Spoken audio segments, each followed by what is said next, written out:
So, ibang-iba yon. Okay? At yung sinasabi, okay, bakit ba nila kailangan gawin? Hindi ko maintindihan kung bakit nila kailangan gawin. Ngayon ko lang natuklasan na yung aking duda nung unang-una pa lang kung bakit nila pinipilit yung impeachment na yan ay tama. And it was because of the conditional release. Sir, could you continue that? Conditional release ng...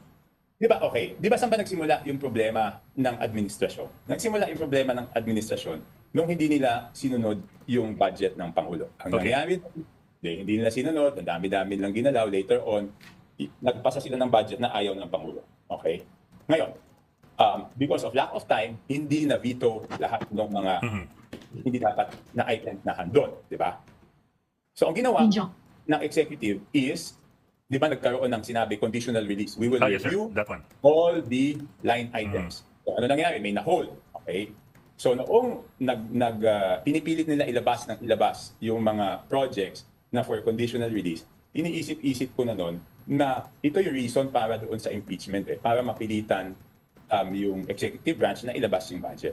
So hindi ko mapatunayan nun. Pero for the record, nag-text ako na yan ang duda ko kung bakit nila ginagawa. Okay. Sir, in which case, are you saying therefore na Malacanang was not convinced of the need to pursue the impeachment at that time? Until now, I am 100% sure na hindi kumbinsido ang presidente. Bakit? On the day of the signing of the impeachment, I was with the president for a meeting regarding the alyansa. Magmula nung simula na nagpipirma hanggang matapos, hindi namin pinag-usapan. Hindi niya sinabi, bakit ka hindi pumirma? Pagkatapos, lumabas yung resulta, hindi man niya lang sinabi sa akin, Toby, naka 215 tayo. We never talked about it. Yeah. Isang beses na pag-usapan namin, I think 2-3 weeks after. Okay. Magandang gabi muli sa ating mga kaibigan. Magandang araw, magandang umaga. At dito nga tayo sa interview ni Toby Chanco. No? At dito naglabas siya ng mga pasabog. No? Kaya makikita natin na nagkakabukuhan na dapat mag-ingat si PBBM. Tama po yun. Ano?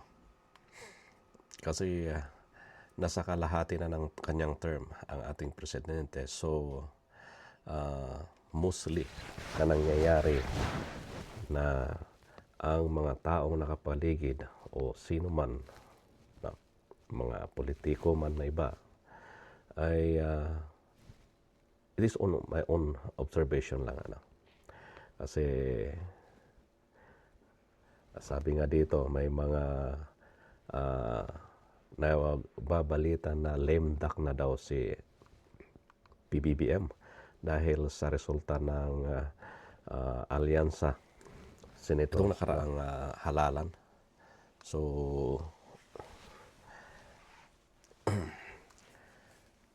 at natalo nga ang alyansa dyan sa Mindanao. Now, kung totoo man yung mga sinabi ni Toby Chanco, no? Kagaya ng sinabi ko, dapat mag-ingat si PBBM dahil ito'y nakakasira sa kanya. No?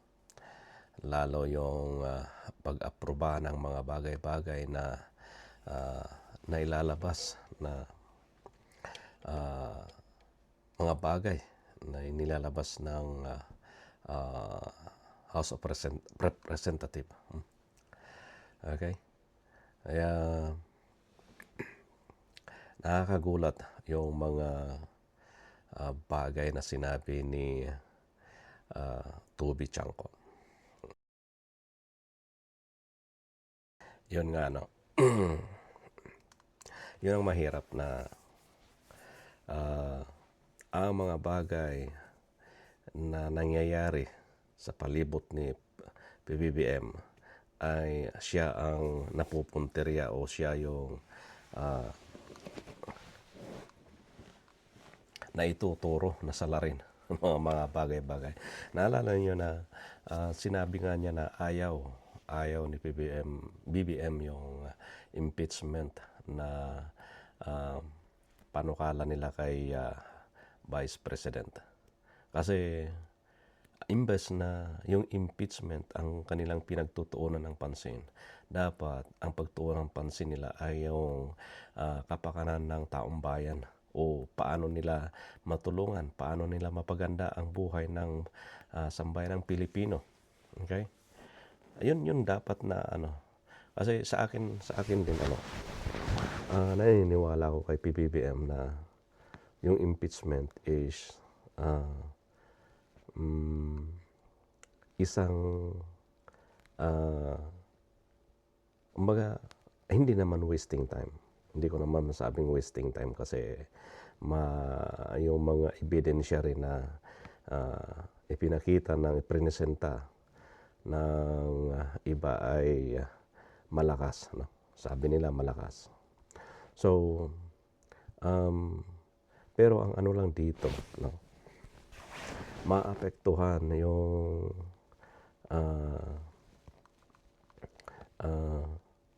imbes na magserbisyo sila para sa tao, hindi, dahil mapupokus sila doon sa impeachment trial.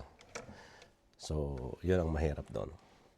At sabi ko nga kanina, 3 taon na lang yung nalalabi na term ni PBBM. So dapat hanggat maaari gagawin nila lahat na ipakita nila sa taong bayan na may dumaang presidenteng Marcos ulit. Okay? Yun lang yun makita at maramdaman ng lahat na si PBBM ay totoong nagsiservisyo sa tao. Okay? May nabasa nga akong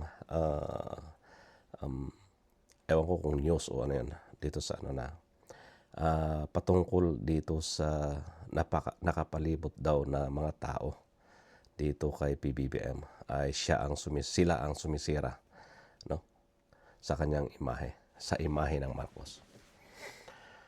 Kaya ang ko lang, dapat mag-ingat si PBBM, no? Tignang maigi, pag-isipang maigi ang mga bagay, no? Yun lang yun. Kasi mabigat din tong mga pasabog ni Toby Chanko. Alam ko mga kaibigan na alam nyo ito. Okay? Patungkol sa budget, patungkol sa impeachment ni Sara Duterte. At kung isipin natin, no? Mas kumbaga kasi ang Pilipino ay hati, no? Kung dati 2 lang, between Marcos loyalist and Liberal Party, o sinasabi nilang dilawan na naging pinklawan. Ngayon ay 3 na. May pinklawan, may Marcos loyalist at Duterte. So ngayon,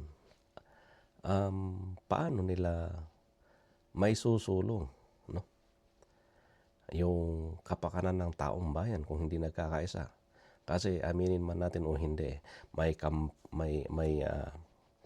kampi sa pinklawan, may kampi sa loyalist, Marcos loyalist, may kampi sa Duterte. Ngayon kung magkakaiba ang prinsipyo nito, sino ang matatamaan? Taong bayan. Taong bayan pa rin, Kasi imbes na nagtatrabaho sila ng maayos para sa kapakanan ng taong bayan, hindi.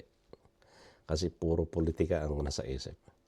Iniisip nila kung sino ba ang susunod na uupo.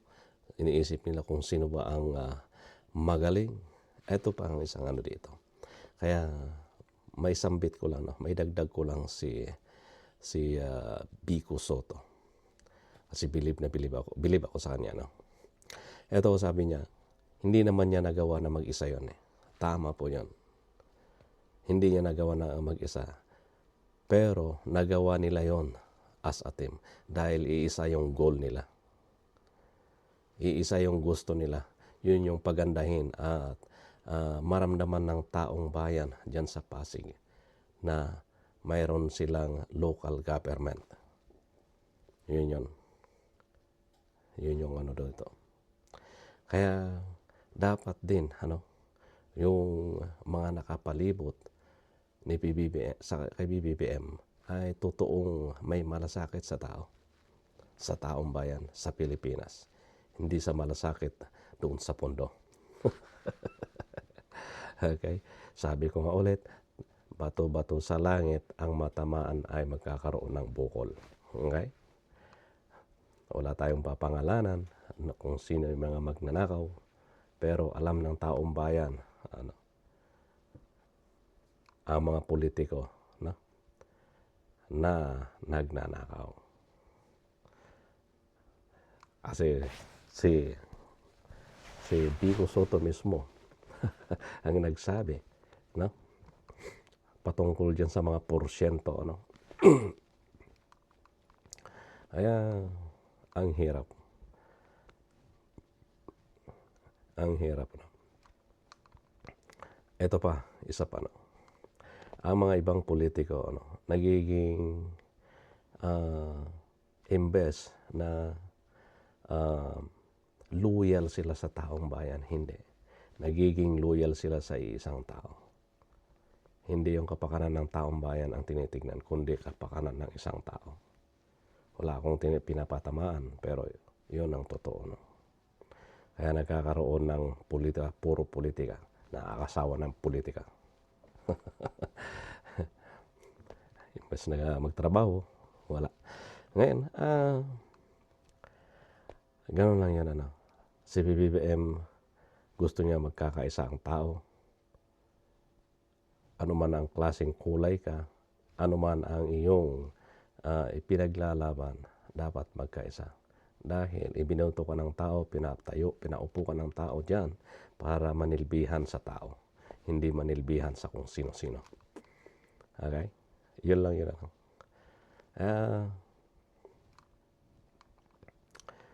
God bless Philippines. At heto pa ang isa dito. Habang nagkakagulo-gulo ang Pilipinas dahil sa politika na yan, ang kalaban o yung mga bansang gustong kumamkam sa yaman ng Pilipinas, nagagawa nila dahil ang Pilipino, alam nila, binayaran lang ang isang leader o isang namumuno, tapos na, tinalikuran na niya ang kanyang pagmamalasakit sa kanyang bayan. So, nagkakagulo ang tao dahil sa politika, yung bansang gustong umagaw sa mga yaman, sa lupa ng Pilipinas, ay di siyempre, yun yung tsansa. Tsansa niya yun na ikasatuparan yung kanyang gusto. So, kaya mahirap, Mahirap. Okay, maraming salamat po. And God bless sa inyong lahat.